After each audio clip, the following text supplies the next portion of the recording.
Yeah, hello, we're back for another episode. Hello. Hello, today we're looking at X, the 2022 horror film that came out last week. Yeah, it's T.I. West, or T West. T.I. West. Yeah. I think it's the best horror film I've seen in a while. For lots of reasons. I think that, just for the no spoilers bit, like it just was suspenseful, gory.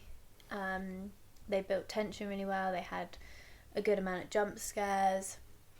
The plot made sense, which I think is sometimes lacking a little bit. I just think it was well acted, well produced. The cinematography was really good. Yeah, for me, top points are the cinematography and the music. The music was really great. Yeah. And I also thought it was had a really slow build for the first half, but then it sort of definitely paid off for the second half. In fact, I when we were watching it, I was sort of kept thinking like it was longer than I thought it'd be, which is good. Yeah, it was better. And I just kept thinking, this can't be that long of a film. Like, this is going to hurry up. Like, get to it. Like, but it was a lot longer than I thought it'd be in it. And then the second act definitely paid off.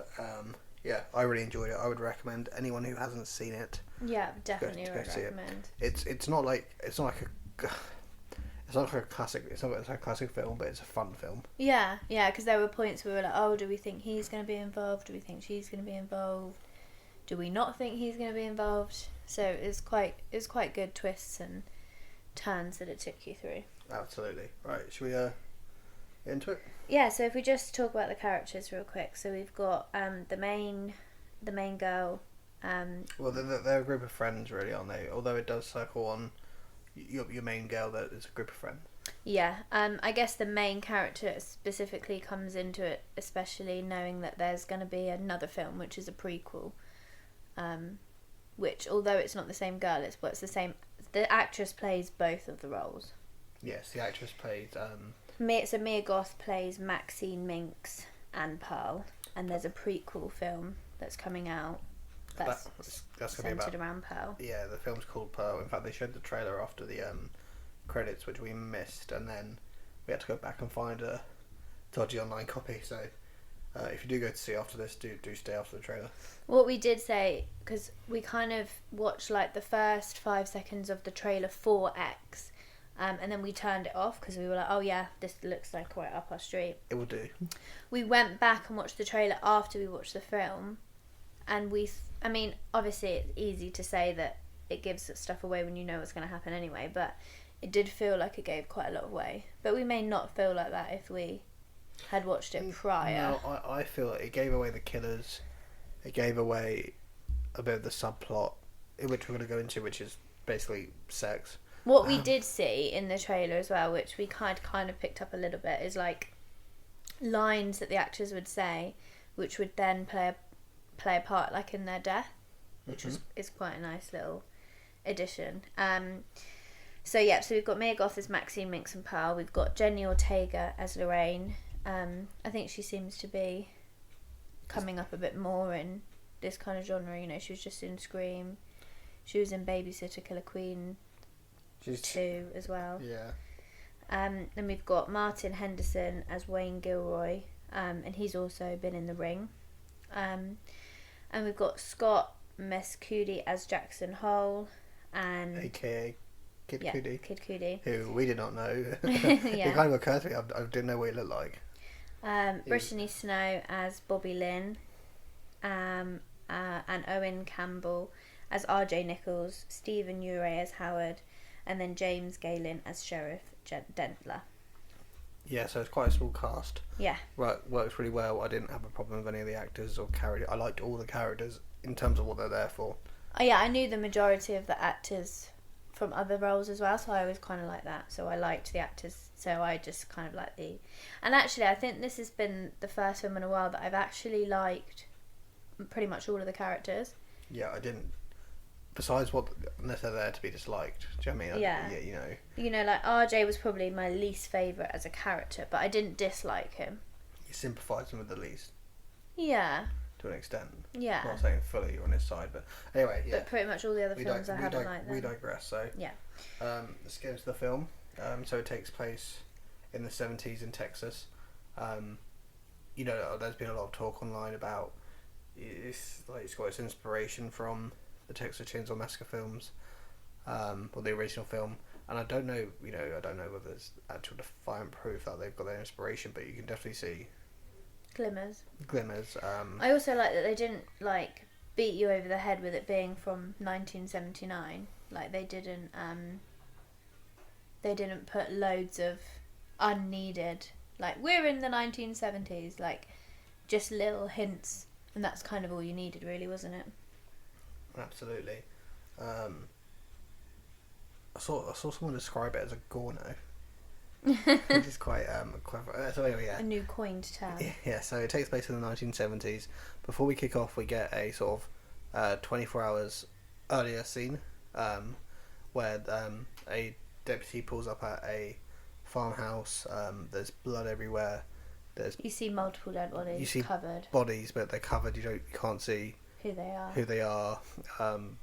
He goes into the house, and his colleague asks him to come downstairs, and they go into the basement, and he clearly sees something, and is like, "Oh Lord!" But we don't see what he sees, and it's found to 24 hours later.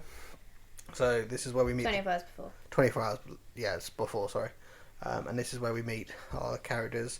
We start off with Maxine, who seems to work at a, I guess, tea bar, burlesque joint, like a kind of bar. thing. It's called it has the word, Yeah. but it's a tea bar. It's a tea bar. She works at a tea bar with her friend Bobby Lynn, and it seems like her partner owns it, Wayne. Yeah. But we don't really, we don't really get a lot of time at this place. In fact, she's in the back room, and then they leave. But ultimately, we get going, and what is going on is we have Maxine with her boyfriend, Wayne. We have Bobby Lynn with her sometimes boyfriend, Jackson, and then we have RJ with his girlfriend, Lorraine. And so what's going on is they're going to shoot a porno movie, and But a high cinematic yeah, pornography. It's obviously at the times where they were trying to get porn to be seen as more of an art form than just the perverts wanting to watch it. Yeah, because RJ is the cameraman, and he goes on so much about how he's filming something classic. It's different. It's artsy. You've got Wayne, who's the producer. Then you've got Jackson, who's the male actor, and then you've got Bobby Lynn and Maxine as the female actresses, and then Lorraine, who, she clearly doesn't know these guys very well. Like RJ invited her along for the first sort of time, and she is his sound prop girl, so she's helping him with the audio. Like holding the mic and such. Mm-hmm. So essentially, they get going to this farmhouse that we saw in the 24 hours earlier scene, where they're renting it from an old couple, Howard and Pearl. Yeah, there's kind of like a little issue when they first get there. Like, Howard doesn't know that he was going to bring other people, and also like, kind of almost forgets that he'd booked it, and said that he didn't want Pearl to know that they were there, really.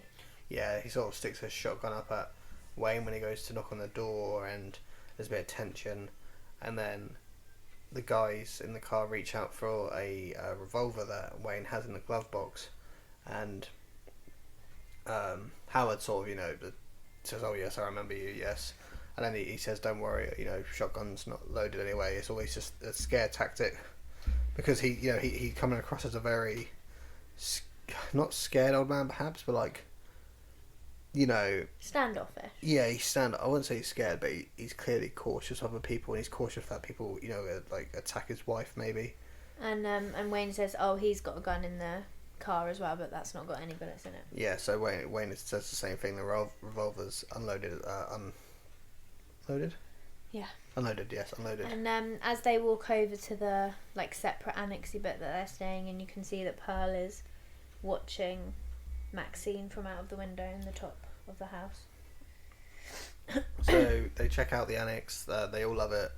Howard says, does say to Wayne that he was only expecting just Wayne. He didn't say that he was bringing friends. Yeah. But Wayne gives them extra money on top. and sort of says, you know, don't worry, you won't know we're here. We'll be very quiet and respectful. He seems to have an issue with like how they're all dressed and stuff. Yeah, absolutely. And yeah, so Howard leads them to it, and it's just like, don't... He goes out as well. He drives away. So the second that Howard drives off, you know, they get down to business. Yeah, and Maxine goes away and like discovers a lake. And goes swimming in the lake. Bobby, Lynn, and Jackson have the first scene. Yeah. Which is just as is quite erotic, isn't it? Yeah. Like you know, there was a brief moment in the film where I was sitting going, wow, I did not expect. I mean, like I said, we didn't watch the trailer, and we just knew we were going to horror film. Like, according to Gorno, there was a bit of porn in there. And I was just sat there like, oh, okay. But thankfully, it doesn't last too long. And like I said, the payoff, it pays off. Yeah. So as just Ab said, Maxine goes off. Yeah, and she's in the lake, swimming and relaxing on her back, and then I said it because, you know, they say that in like every body of water in the south of America there's going to be an alligator in there, so I was like, oh Andy, there's definitely going to be an alligator in, and yeah, there is, and this is like the first bit that really builds tension, because as she's swimming back to the... Well, besides the gunpoint. Yeah, but not in the same way. No. Like, was she going to make it? That was too obvious of it, yeah. You were, Yeah. The gun bit was a bit of an obvious red herring, like he wasn't going to shoot him. Yeah, so as soon as, like, so she was swimming to the, like, little pier bit or whatever, and the alligator was coming up quickly behind. And I think this is where they did their first, like, cut. Yeah. Like, for the cinematography. Because a lot of the scenes, especially kills, they sort of go in between different scenes. So like, what they would do is for this one, for Maxine's, I mean, she doesn't die here. Yeah, she just gets on just in time before the alligator gets to her. You know, they would cut back and forth between the sex scene, wouldn't they? Yeah. And it was kind of, it was just kind of telling to that. So no, she And you can see Pearl in the like wooded area behind, watching her as she's naked and stuff. And then she kind of invites her into the house, where they have a bit of an awkward conversation over lemonade. I don't even know if it's lemonade. It might just be just plain water. Because the house is like a mess. The house is not a mess, but it's just. Well, I think they have lemonade in the other house, and it's like the same cut screen again, isn't it? Yeah. And then Pearl kind of is lamenting her age. She laments her age, and she's clearly a bit uncomfortable with how beautiful and young Maxine is.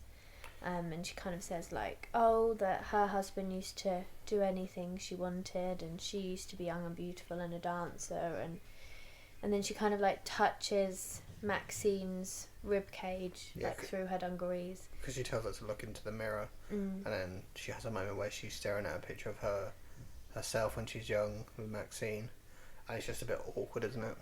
It's like, it's just that feeling of, you know, when you're listening to an old person talk, and you want to be there to listen for them, you know, to be kind, but at the same time it can be a bit awkward.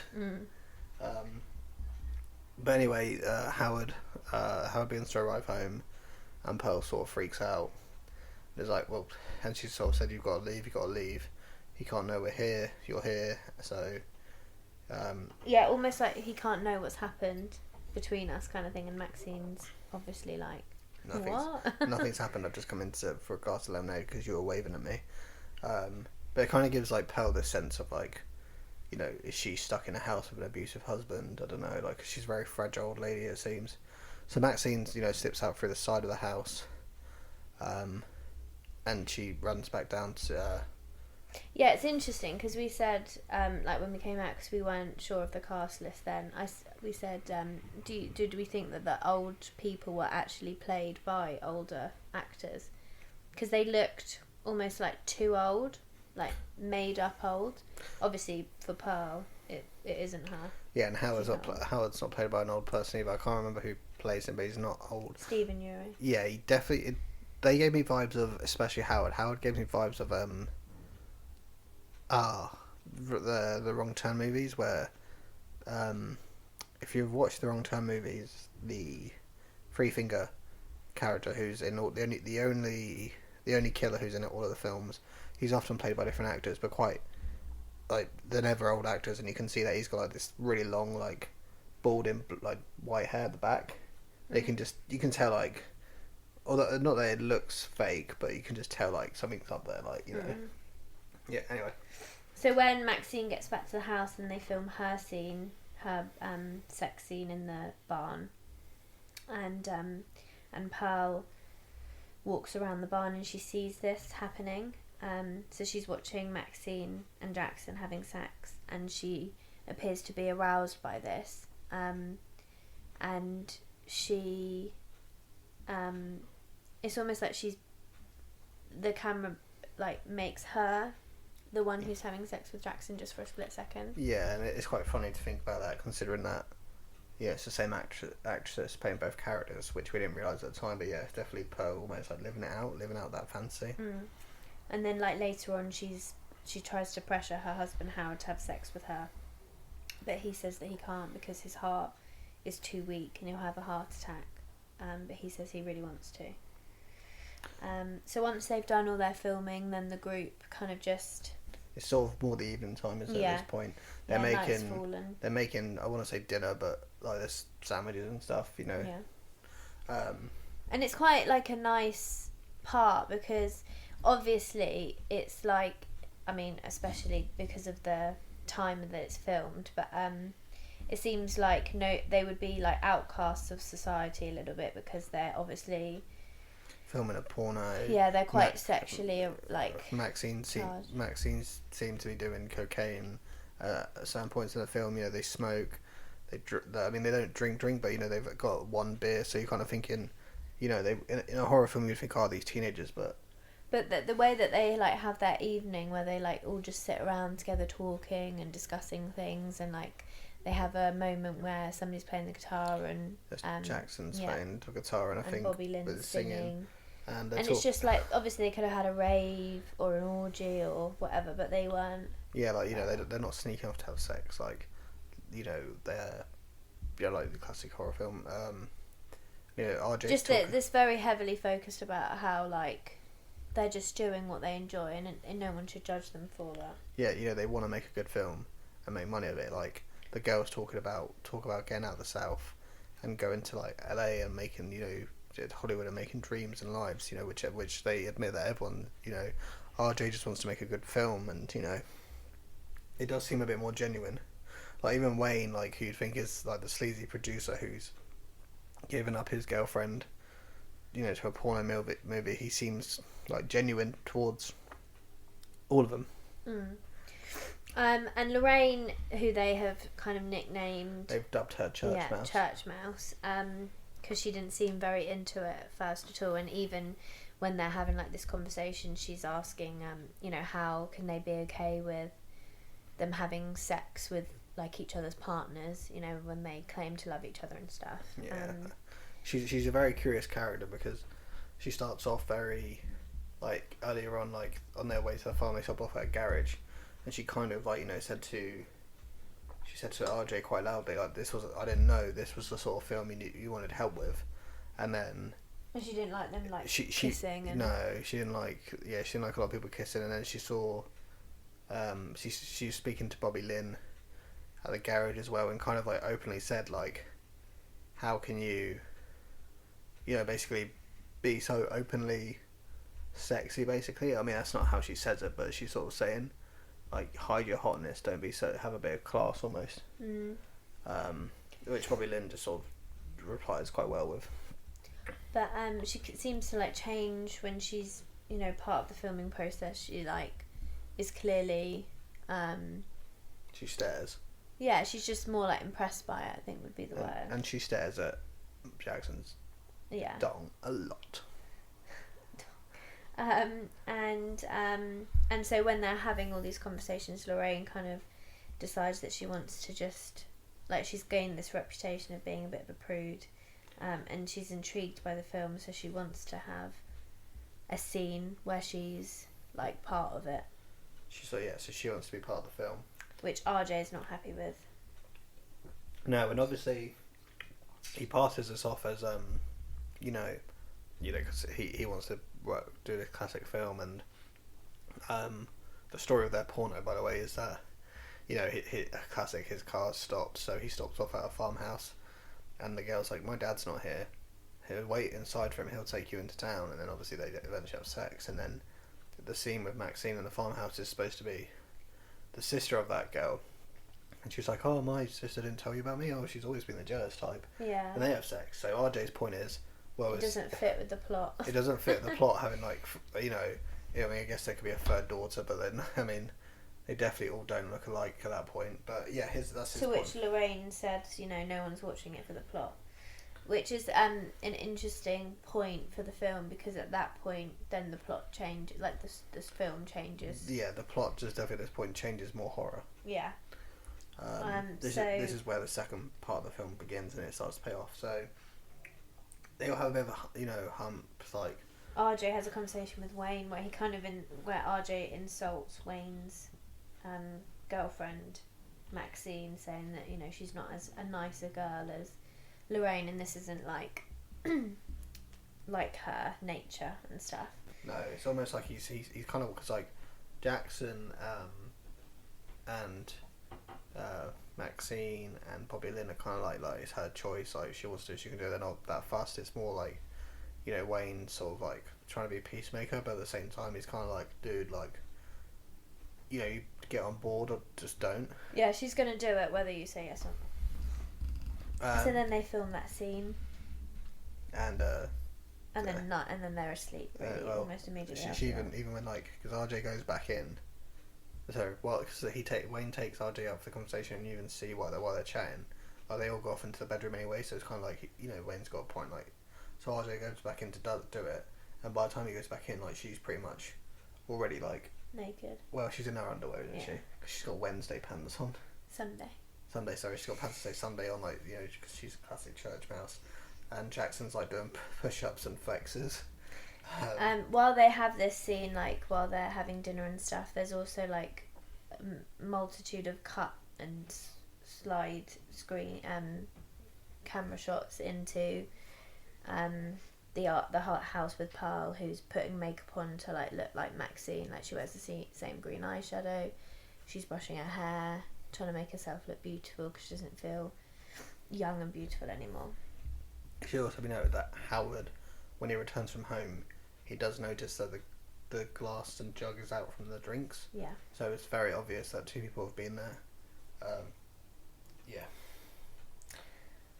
So when they all go to sleep, and RJ tries to. He has a moment in the shower where he's crying over the situation. Yeah, he hasn't gone to bed. He's clearly quite upset, and he's crying in the shower. To which point he gets annoyed. He leaves the shower and he goes to leave, and he's just like, we'll see how they can get on without me. And he goes to leave the farm. And he kind of nearly runs Pearl over, who's just standing outside her house. And he tries to go over and see if she's okay or confused, because that's kind of the impression Howard is given, that, you know, his wife's not all there and stuff. And Pearl tries to grope him and kiss him, but RJ kind of rebuffs these advances, and so she stabs him to death. So that's our first kill, because at one point we were thinking, oh, maybe he was going to be the killer, because, you know, they'd all like been happy for Lorraine to participate, and he wasn't. Yeah, so this death is pretty horrid. It is pretty brutal. She starts by absolutely wailing at his neck with I don't know what she uses. Is it a screwdriver or a knife? Or I think it's a knife. She stabs him basically to death with a knife, and she stabs him a lot. Basically starting going all over his neck, and then a bit more into his chest area. But, you know, it is quite slow stabs, like, and you feel every single one of them. Yeah, it's really gory. It's probably the goriest kill in the film, actually. It's the most graphic. Yeah, because we don't see the. It's the most graphic. It's the most graphic kill, I'd say. Yeah, I think so. Especially in terms of like imagery, like there are still some graphic kills, but like you don't see it all. You don't see them all, like, you know, some clever cuts and stuff. And then, like, you know, his shots reflects to like the headlights on the van, and, you know, covered in blood. It's covered in blood, and then she kind of has a moment where she's dancing and she seems happy, like she's youthful again. It's definitely weird. And she's very old. And then it kind of goes back to Lorraine, like, abruptly waking up to see that obviously RJ's gone. So her and Wayne, because Wayne wakes up as well, and they tried to go looking for him. So Wayne goes and has a look in the barn, just in his pants, and Lorraine goes around the house, and then Lorraine sees Howard, and Howard says that he can't find his wife either, so they both go into the house to look for flashlights. Yeah, and Howard's worried at this point because he says, he says she's old and she gets like this when it's night time, and she gets confused, and if she goes out in the dark, she might fall over and break her hip. Yeah. So Wayne finds a flashlight and then says that Lorraine needs to go down into the basement to find a flashlight. So she goes down and she finds a flashlight, and then as she goes back up, the door is locked. So yeah, it was at that point we were wondering, like, is Pearl just a crazy woman and Howard doesn't know, but it's quite clear at this point that Howard's involved too. Yeah. And then Wayne is in the barn looking for RJ, and he steps on a nail. Yeah, you see it coming. That's another bit that kind of like, it's going to happen. And, I didn't think it was going to happen because it was so like, they, like you said, you saw it come in, like they showed the nail. It was very much like Ready or Not though. When she went to put her hand on the nail, it was like almost identical to that. Yeah, So he kind of falls over and he thinks he can see somebody in the barn, so he moves over to the door. Which is weird because he never does. Yeah, no. There's no one in the barn. And there's like eye holes, and as he gets pitchforks. Yeah. Stabbed through his eyes, and he makes a comment earlier saying about the film that it's going to make people's eyes pop out of their heads. So it's an interesting way for him to be killed. Yeah, I mean, quite frankly, all the deaths are. Every single death is it's almost like symbolic and a bit. It's a lightly meta film in the way you don't realise it. Like, I mean, we can go through it every time someone dies, but I'll just going back to RJ. Like, right before he has his shower scene, he says like, "Oh, this isn't. We're making a porno. We're not making Psycho." And then obviously he's in the shower, and then he gets stabbed by what appears to be an old lady. Obviously in Psycho it's not an old lady. In this film it is an old lady. And it's funny because he's stabbed in the neck quite a lot, and he's considered the talker of the group. Like, he's the one that is always talking. He doesn't shut up, whereas his girlfriend doesn't talk. And then the thing about Wayne, obviously, is, and about what Abs just said about the eyes popping out.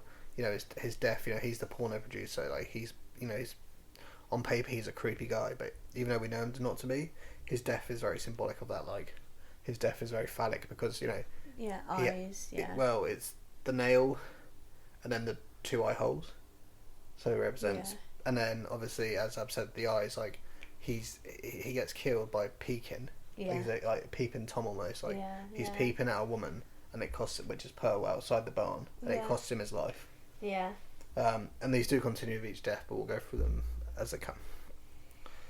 So we go back to Lorraine in the basement. Yeah. Who goes back down with her flashlight, and she discovers a rotting corpse of what appears to be obviously a missing man. We'll just go through this right now. Like, so the missing man is naked. His jeans are tied down to his ankles, not tied down. They're just down to his ankles.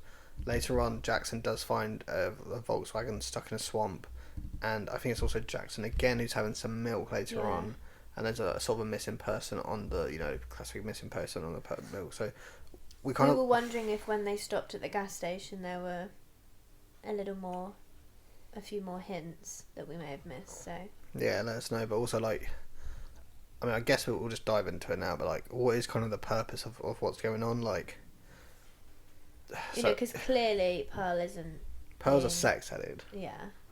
And she's not being satisfied. And her husband can't fulfill that need because. It's interesting because when they're on their way to the house, they kind of nearly get pulled over by the police because there's like a dead cow, which seems to have no. But I wonder if it maybe does have a little bit more of a resemblance than we picked up on. Maybe we'll have to rewatch. But anyway, Howard mentions that he can't have sex with Pearl when she tried to get all done up in her makeup because, he's like, I have a heart attack, my heart can't... Well, he says his heart can't take it anymore. So obviously, like, are they stealing people, like men, just single men away? Well, single as in, just what are they stealing one man away at a time? Because obviously Howard was shocked that he'd brought more people. Yeah, they were just expecting Wayne. So, but we'll go into that a bit later on about maybe other theories because there's a bit more. So Howard approaches the guest house, and at this point Jackson woken up. And he opens the door, bars naked. Yeah. Full schlong, waving in front of Howard. So Howard asks Jackson offers to help look for Pearl, so he goes and gets dressed. And they kind of split up because Jackson used to be in the Marines. Yeah, they have a bit of a chat before this scene, like, and a bit during the scene where basically, I don't want to say they bond, but they have a bit of mutual respect. Yeah, because they've both served. As I just said, Jackson was in the Marines. He has the dog tags. He talks about what he's gone through. But yeah, once a Marine, always a Marine. So they agree to split up around the swamp and have a look. And we were wondering whether Jackson was going to get taken down by an alligator. Well, yeah, it has a bit of a fake out because Jackson's done with his search. And he sees the flashlight. He sees Howard's flashlight in the sort of swampy bit where like the long reefs are, and so he thinks he's fallen in and drowned, and then so he goes in there. The shadow bit. He's splashing about, going, "Oh, old man, where are you? Can you hear me, old man? Where are you?" And it takes a bit of a while before he sort of gives up. And I'm just thinking, well, he's splashing in water. It's been planted. Obviously, the alligator's going to get him, but it doesn't. So a bit of a fake out there, which was quite nice. And so he turns back around, and Howard's there, so, Jackson is relieved to see him. And then Howard shoots him. Yeah, Howard's... which definitely reveals him as complicit. Yeah, because he says, like, once Marine, or yeah, so, and like, Howard seems annoyed, so, I think Howard's plan was for the alligator to get him there, because he definitely seems annoyed that he's not dead. So, as we said, like, the deaths obviously had a bit more to them. Especially as, obviously, earlier he said that there was no bullets in the gun. Yeah, so that was obviously one thing that, so obviously Howard lied. He did have bullets in there the entire time. And also Jackson had a line earlier where, in the earlier scene when he was talking to the old man in the day, he said, he when he was talking about being Marine, he said he's faced down the barrel of a gun and he survived that. There's nothing worse, and obviously actually that's how he died. He literally faced down the barrel of a gun and died. And also, like, the old man said once a Marine, always a Marine, and he kind of pulled a Marine move on him. He faked, with the light. He kind of like pulled a 180 on Jackson and got the better of him, even though Jackson wasn't expecting to be a target. So yeah. And then Lorraine, back in the farmhouse, Lorraine uses a hatchet to break through a panel in the basement door. And but Howard has got back to there at that point, and he bashes her finger, which forces her back down the stairs.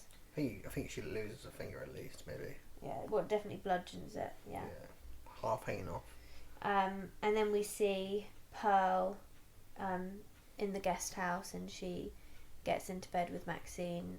Now that Wayne's not there, and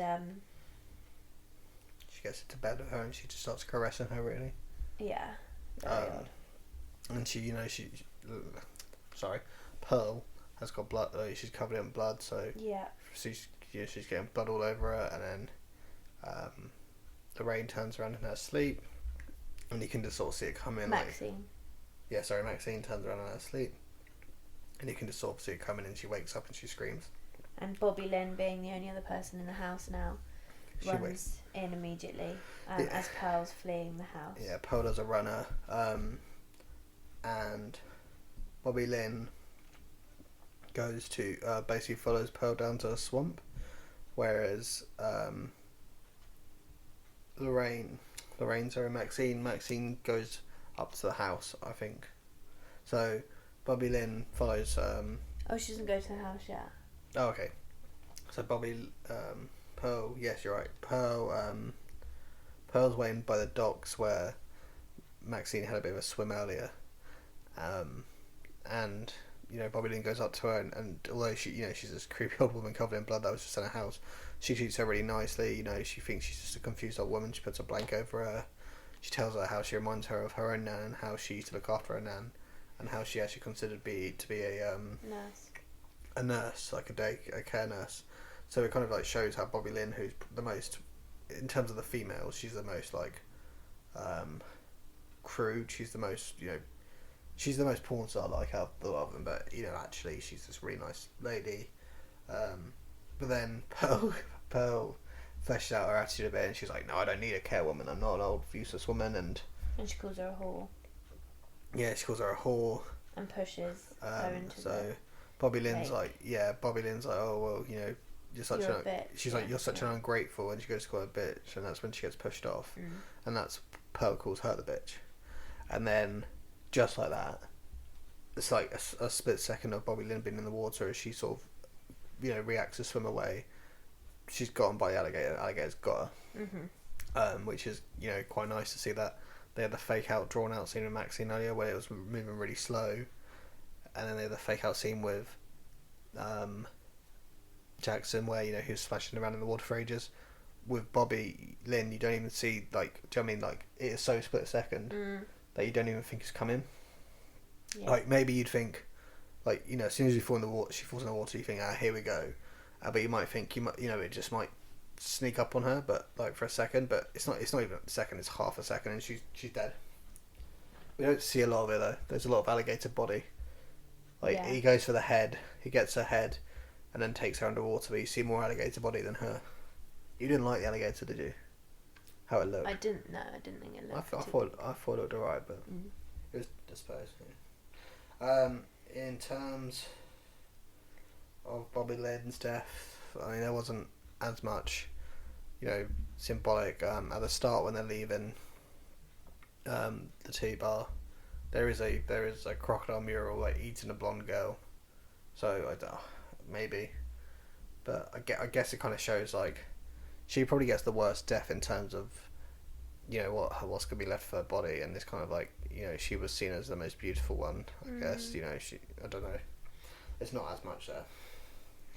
And then Pearl and Howard kind of meet up at the Annick's house. They meet up at the dock. Howard comes from the dock. Oh, so they go back to the house. Yeah, they go back to and. Because Howard says that he's got Lorraine locked up and. Yeah, because he it's quite clear basically that. They collect people. This is the point where we know they collect people, but as we said, we wasn't sure if it was a single man thing because. She wants Maxine, and Howard's not sure which one it actually is, so he says, I've got one locked up in the basement, and I'm assuming that one that you just killed wasn't, or that decided wasn't her. And Pearl's like, no, I always hated blondes, or I never liked blondes. And she tells her the one that's in the basement is not her because she knows that Maxine is. Was at the house a second ago. So then they go back to the Annex house to get Maxine. Yeah, but she's not there. But although Pearls clearly has a soft spot for her and doesn't want to kill her, so Maxine hides under the bed. And we witness the greatest scene in film history. The best pornographic bit ever. We witness two old people having sex. Even though Howard is still apprehensive about it for his heart, and kind of near towards the end, Maxine manages to escape. We see a lot of old man arse. And she runs to the cruise van where she finds RJ dead and there's no keys, and also the front wheel has been punctured. But she takes the pistol out of the glove box and she goes into the farmhouse and frees Lorraine. And Lorraine kind of does another 180. Yeah, Lorraine goes starts having a go at it, and she's like, "This is all your fault." Blames her, yeah. She blames I guess it's kind of like, she kind of, it's almost like because she's a very Christian person. I guess she thinks this is happening because what she did. She's like, she's paying for her sins, and when she's got Maxine in front of her, someone who does cocaine, she drinks, she has sex, does porn. Like she's saying you dragged me down to your level almost, which is not the case. But Lorraine She runs out of the house. She runs outside and is immediately shot in the head out of the blue. with the shotgun. Yeah, and this is probably the most. Actually, I guess with the alligator death. No, I think this is the most like surprising death. Yeah. Like, because you kind of had an inkling that the alligator at least was going to happen at some point. Yeah. Whereas Lorraine just gets blasted out the front door as Maxine is telling her that they need to stay together. And again, like, Lorraine's death is obviously a bit symbolic in many ways. Like, she was the curious girl, you know, she went into the film as a bit of a prude, they say, and yeah, she you know, the curiosity got the better of her, curiosity killed the cat. Like, and even, like, in the best of ways, because, like, or the worst of ways, I guess, because actually when she was locked in that basement, she was actually she was safe. Yeah. You know, and we're on a podcast here, but I'm doing bunny ears and, you know, quotation marks. She was, quotation marks, safe. Yeah. While she was in the basement, and then the second she left the basement, you know, she died. Yeah. And then Howard and Pearl tried to move the bodies into the house, so they're moving Lorraine into the house because they said that if the intruders are in the house, then they won't be in trouble for their murders, as it would be self-defense. Yeah. But Lorraine, who's not quite dead yet, kind of makes a noise and startles Howard, who has a heart attack and dies. Which is ironic. Yeah, because obviously he mentioned a heart attack. Then Maxine sort of comes out with the gun, and, you know, she's shouting at Pearl saying, "How could you do this?" Da, da, da. And Pearl's actually like, "No, please help me, please call ambulance, he's dying." And Maxine's like, "Fuck off now." She just wants the keys. Yeah, so she just wants the keys to the van, or the truck, of that Howard's truck, and Maxine sort of loses it and shoots at Pearl, to which, you know, actually turns out that Wayne was the man of his word, although Howard was not, Wayne was. It's not loaded. So Pearl goes to shoot Maxine with the shotgun, but the force of the shotgun blasts her out of the house and breaks her hip. So it's quite funny that Howard said, you know, she breaks her hip. So yeah, the shotgun blast didn't hit Maxine because it blasts Pearl too much. I think she also dodged. Yeah, I think it's just the power of it as well, which I quite like, because usually in films they don't show the like that. It would make not an elderly person hurt their shoulder. Yeah, so Maxine gets has already got the keys anyway, because like when Pearl was, you know, asking her for help for her husband having a heart attack, she said that the keys are just in the kitchen right behind you in a bowl. During this kind of last murder scene, the telly's been turned on, and so there's this preacher that is kind of just going on and on about how, you know, there are so many people out there who are just sinful and full of sex and lust, and how it's really bad and how they need to find God. This is just playing like on a loop for a while. You also see it right at the very, very beginning of the film when the sheriff's there. Yeah, we see at the start of the film when the sheriff's there too, and there are hints to like being holier throughout the film as well. Yeah, so and there's a moment right before Pearl shoots the gun that she's like, "Oh, I know who you are, you're a whore, you're this." So she goes from like Maxine being her favourite, the one she wants to keep, to like she's disgusting her, she's horrible. So and there's a quote, I can't remember what it is, but the guy on the telly says it, and then something about is that deserved or something, I don't know. But this is why I kind of brought up earlier, like we wasn't sure about the motives of Pearl, because if she just wants single sex guys, but then she takes an interest in Maxine, but then it's revealed on the TV that actually the preacher's daughter is Maxine.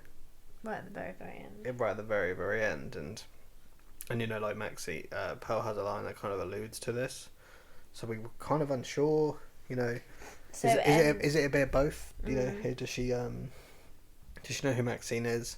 So she's trying to kill her, and that's what, you know, or I mean, but then does she just kill single men anyway? Like, does she like take? When she's done with them. Yeah. Because the guy in the basement's obviously dead now. Yeah. But obviously with his trousers down, he was offering some sort of. Well, offering is a word. Summon. Yeah. Yeah, it was. It's all a bit weird, and it's a bit not weird. It's just a bit up in the air. Like, I don't know. Ambiguous. Let us know what you guys think. So Maxine goes out, and Pearl is laying injured on the floor, and she's begging Maxine for help, and Maxine obviously has no interest in helping her. And so as she's getting in the car, ready to drive away, Pearl is berating her, calling her a whore and all manner of things, and so Maxine runs over her head and then drives off. Yeah. And then the next morning, the police have arrived at the houses to retrieve the bodies, and it's obviously come back to the beginning of the film. So obviously we now know that the body in the basement that we were concerned about from the beginning is what it was in general. Yeah. We don't know who he is. And they're speculating as to what happened And they bring, here. the camera's still And then there. they find the camera. And they wonder what's on it. And then it's revealed then that Maxine is the daughter of this conservative Christian family, and it's the dad who's been preaching the whole time. Yeah, and then the one of the policemen says to the deputy, so what do you think happened here? He's just like, how should I know? Which was quite funny, you know, instead of, you know, actually, you know, he's just going, how the should I know? Yeah. And that's the end of the film, and yeah, it was a really good fun film to watch. Like we said, they are doing a prequel called Pearl, which, you know, the problem with I mean, I will watch it, I'm looking forward to it because I really enjoyed this film, but the problem with prequels is that, I mean, we know that Howard and Pearl are going to survive, obviously, in the prequel. Yes. They shot the prequel and the film X back to back. Secret. So yeah, so Maxine is there to, Maxine, the actress. Mia Goth is going to be there to play Pearl in her prime. In the trailer, not too spoily, but you know, it's quite clear she is as violent as she was young as she was old. But yes, it's a very fun film, I thought. Yes, I loved it. I thought Pearl was done well. I've seen some people complain online, you know, like, sex fiend, like, how boring, like, but you know, she showed that.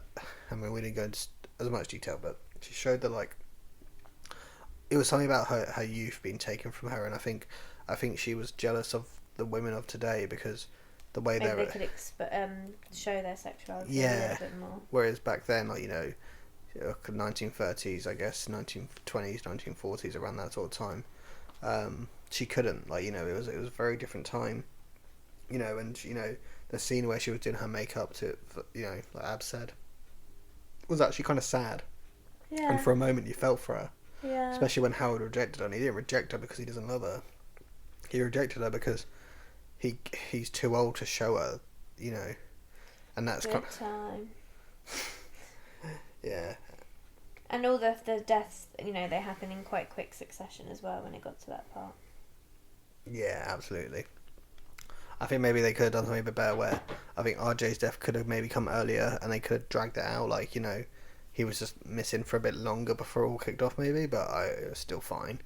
I mean, anyway, he was lying in front of the house the entire time, and like no one saw him until the end, so yeah. Cool. So yeah, I really enjoyed it. Would definitely recommend. Yeah, go check it out, and that's it from us. We'll speak to you next time. Yeah. Like and subscribe.